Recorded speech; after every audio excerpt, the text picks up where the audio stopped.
할렐루야. 사랑하는 성도 여러분, 평안한 하루 보내고 계십니까? 오늘은 잠언 20장 말씀으로 함께 은혜를 나누고자 합니다. 제가 봉독하겠습니다. 포도주는 거만하게 하는 것이요 독주는 떠들게 하는 것이라. 이에 미혹되는 자마다 지혜가 없느니라. 왕의 진노는 사자의 부르짖음 같으니 그를 노하게 하는 것은 자기의 생명을 해하는 것이니라. 다툼을 멀리하는 것이 사람에게 영광이거늘 미련한 자마다 다툼을 일으키느니라. 게으른 자는 가을에 밭 갈지 아니하나니 그러므로 거둘 때에는 구걸할지라도 얻지 못하리라. 사람의 마음에 있는 모략은 깊은 물 같으니라. 그럴지라도 명철한 사람은 그것을 길어내느니라. 많은 사람이 각기 자기의 인자함을 자랑하나니 충성된 자를 누가 만날 수 있으랴.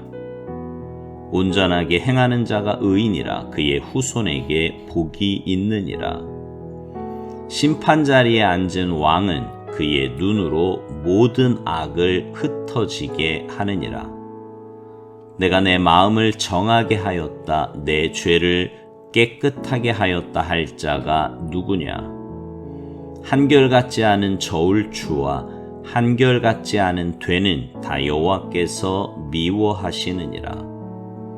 비록 아이라도 자기의 동작으로 자기 품행이 청결한 여부와 정직한 여부를 나타내느니라. 듣는 귀와 보는 눈은 다 여호와께서 지으신 것이니라.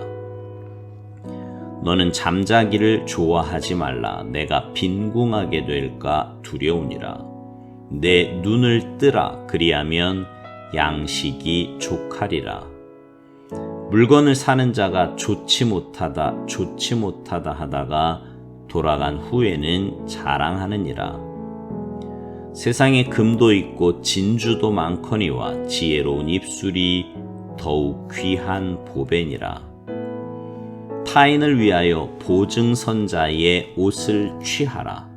외인들을 위하여 보증선자는 그의 몸을 볼모 잡을지니라.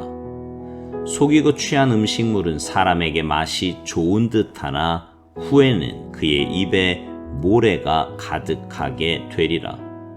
경영은 의논함으로 성취하나니 지략을 베풀고 전쟁할지니라. 두루 다니며 한담하는 자는 남의 비밀을 누설하나니 입술을 벌린 자를 사귀지 말지니라.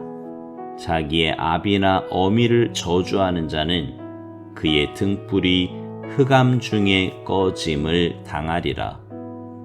처음에 속히 잡은 산업은 마침내 복이 되지 아니하느니라. 너는 악을 갚겠다 말하지 말고 여호와를 기다리라. 그가 너를 구원하시리라. 한결같지 않은 저울추는 여호와께서 미워하시는 것이요 속이는 저울은 좋지 못한 것이니라. 사람의 걸음은 여호와로 말미암나니 사람이 어찌 자기의 길을 알 수 있으랴.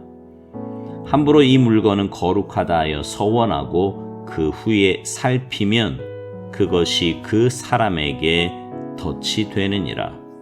지혜로운 왕은 악인들을 키질하며 타작하는 바퀴를 그들 위에 굴리느니라. 사람의 영혼은 여호와의 등불이라. 사람의 깊은 속을 살피느니라. 왕은 인자와 진리로 스스로 보호하고 그의 왕위도 인자함으로 말미암아 견고하니라. 젊은 자의 영화는 그의 힘이요 늙은 자의 아름다움은 백발이니라. 상하게 때리는 것이 악을 없이 하나니 매는 사람 속에 깊이 들어가느니라. 아멘. 저는 목회 초기부터 변화에 대한 고민과 또 그와 관한 설교를 많이 했습니다. 제가 자주 나가지는 않지만 부흥회를 나가서도 첫 시간에는 꼭 변화에 대한 설교를 합니다.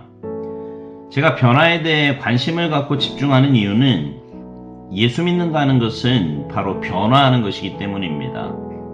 내가 주인인 인생이 하나님이 주인이신 인생으로 바뀌는 거예요. 세상적인 가치관을 가지고 살던 사람이 천국의 가치관을 가지고 사는 것입니다.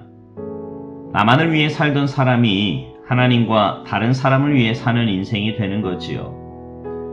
예수님을 인격적으로 만난 사람의 삶에는 이런 확실한 변화가 있습니다. 근데 변하지 말아야 할 것이 있습니다. 처음 주님을 만난 그 첫사랑은 변하지 말아야 하지요. 주님이 내게 얼마나 크고 놀라운 사랑을 베풀어 주셨는지 깨닫는다면 그 사랑을 위해 내 삶 전체를 걸 수 있어야 합니다.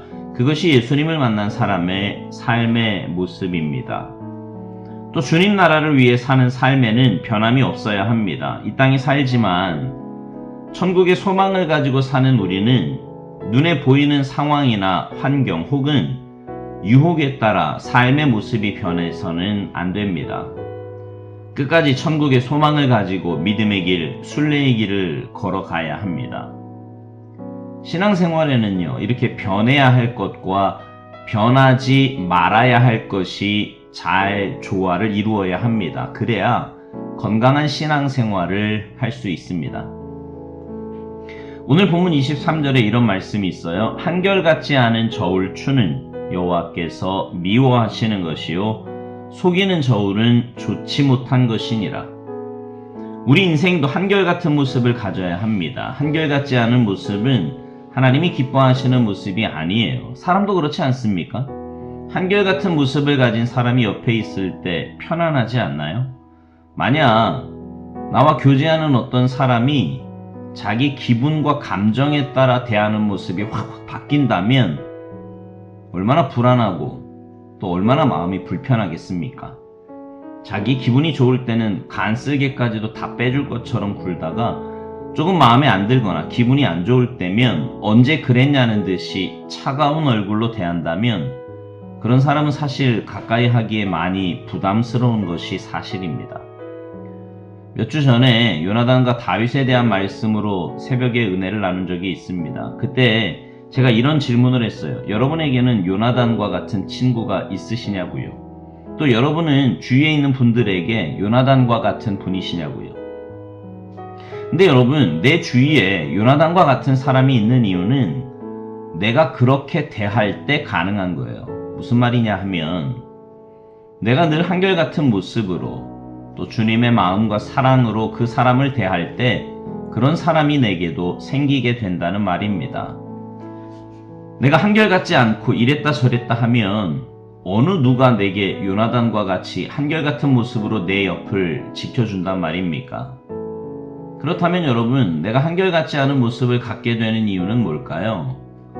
먼저는 내 안에 있는 상처 때문입니다.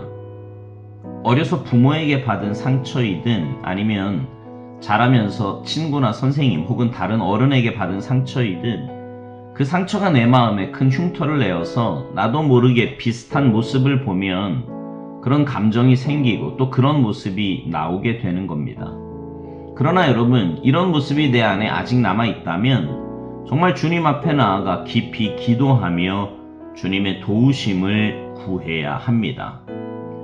주님은 우리의 모든 연약한 부분, 육신과 영혼, 모든 부분의 연약한 것을 이미 십자가에서 담당하셨습니다. 그래서 우리는 더 이상 과거의 아픔과 상처를 건져 올릴 필요도 또 이유도 없습니다. 그건 마귀에게 속는 일이에요. 과거는 그저 주님의 손에 맡기고 주님께서 내게 베푸신 은혜와 사랑을 붙잡고 살아가야 합니다. 과거에서는 좋은 일만 낚시해도 충분하다는 말입니다. 또 하나, 한결같지 않은 모습에 대해서는 아직도 내가 내 인생의 주인이기 때문에 그렇습니다.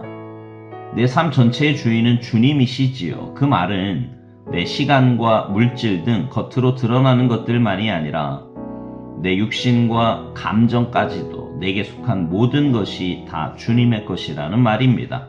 그렇다면 우리는 어떤 상황이나 일에 대해서 혹은 사람에 대해서 더 이상 내 감정대로, 내 경험대로, 내 생각대로 대할 것이 아니라 주님의 마음을 가지고 주님 뜻에 맞게 대해야 합니다. 그러면 우리는 한결같은 모습으로 상대방을 대할 수 있을 것입니다. 무엇보다 여러분의 모습이 주님에 대해 어떻게 대하는지 한번 점검해 보시기 바랍니다. 주님께 늘 한결같은 모습으로 충성과 섬김과 열심이 있다면 아마도 사람에 대해서는 비슷한 모습을 갖지 않을까 생각됩니다. 바라기는 여러분의 삶이 하나님 기뻐하시는 한결같은 모습으로 살아가시길 바랍니다. 그래서 이 땅에서부터 주님의 기쁨이 되고 주님 앞에 서는 날 잘했다 칭찬받는 여러분 모두가 되시기를 주님의 이름으로 축복합니다. 아멘.